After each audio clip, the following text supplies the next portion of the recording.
మరో 2 రోజుల్లో 2023 ముగియనుంది. 2024 కొత్త సంవత్సరం ప్రారంభం కానుంది. ఇక నూతన సంవత్సరం నేపథ్యంలో నగరంలో వేడుకలు ఘనంగా జరుగుతాయి. మద్యం సంగతి అయితే చెప్పనక్కర్లేదు. డిసెంబర్ 31 నాడు రాష్ట్రంలో రికార్డు స్థాయిలో మద్యం అమ్మకాలు జరుగుతాయని ఇప్పటికే ఆర్థిక నిపుణులు అంచనా వేస్తున్నారు. ఈ క్రమంలో న్యూ ఇయర్ సెలబ్రేషన్ సందర్భంగా రాష్ట్రంలో ఎలాంటి అవాంఛనీయ సంఘటనలు చోటు చేసుకోకుండా చూసేందుకు పోలీస్ శాఖ అన్ని రకాల చర్యలు తీసుకునేందుకు సిద్ధమైంది.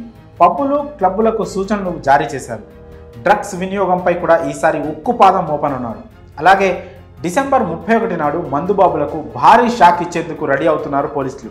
అయితే డిసెంబర్ 31న విచ్చలవిడిగా తాగి అర్ధరాత్రులు వాహనాలు నడిపి రోడ్ల మీద రచ్చ చేయకుండా ఉండేందుకు కఠిన నిబంధనలు తీసుకొస్తున్నారు పోలీసులు. మందు తాగి వాహనాలు నడిపే వారికి చుక్కలు చూపించనున్నారు. దీనిలో భాగంగా డిసెంబర్ 31 నాడు నిర్వహించే డ్రంక్ అండ్ డ్రైవ్ తనిఖీల్లో పట్టుబడిన వ్యక్తులకు ఏకంగా 15,000 వరకు జరిమానాతో పాటు 2 ఏళ్ల వరకు జైలు శిక్ష కూడా విధించనున్నట్లు హైదరాబాద్ నగర పోలీసులు నిర్ణయించారు. వీరిలో మొదటిసారి డ్రంక్ అండ్ డ్రైవ్లో దొరికిన వాళ్లకు గరిష్టంగా 10,000 వరకు జరిమానాతో పాటు 6 నెలల వరకు జైలు శిక్ష పడనున్నట్లు పోలీసులు తెలిపారు.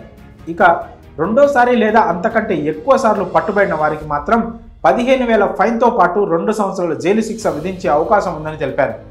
వీటన్నిటిని దృష్టిలో పెట్టుకొని వాహనదారులు జాగ్రత్తగా ఉండాలని పోలీసులు హెచ్చరిస్తున్నారు. డిసెంబర్ 31న రాత్రి 8 గంటల నుంచే డ్రంక్ అండ్ డ్రైవ్ తనిఖీలు ముమ్మరం చేస్తామని పోలీసులు ఇప్పటికే తెలిపారు. న్యూ ఇయర్ దగ్గర పడుతున్న నేపథ్యంలో సైబరాబాద్ ట్రాఫిక్ పోలీసులు, హైదరాబాద్ పోలీసులు నగరవాసులకు ట్రాఫిక్ ఆంక్షలపై అవగాహన కల్పించే ప్రయత్నం చేస్తున్నారు. అలానే న్యూ ఇయర్ వేడుకల సందర్భంగా డిసెంబర్ 31న రాత్రి 10 గంటల నుంచి ఉదయం 5 గంటల వరకు నగర పరిధిలోని ప్రధాన ఫ్లైఓవర్లతో పాటు పలు రహదారులు కూడా మూసివేయనున్నట్లు సైబరాబాద్ ట్రాఫిక్ పోలీసులు ప్రకటించారు. మరి ఈ విషయాన్ని మీ ఫ్రెండ్స్కి షేర్ చేసి ఫైన్ పడకుండా జాగ్రత్త పడండి. న్యూ ఇయర్ రోజున సంతోషంగా ఉండండి.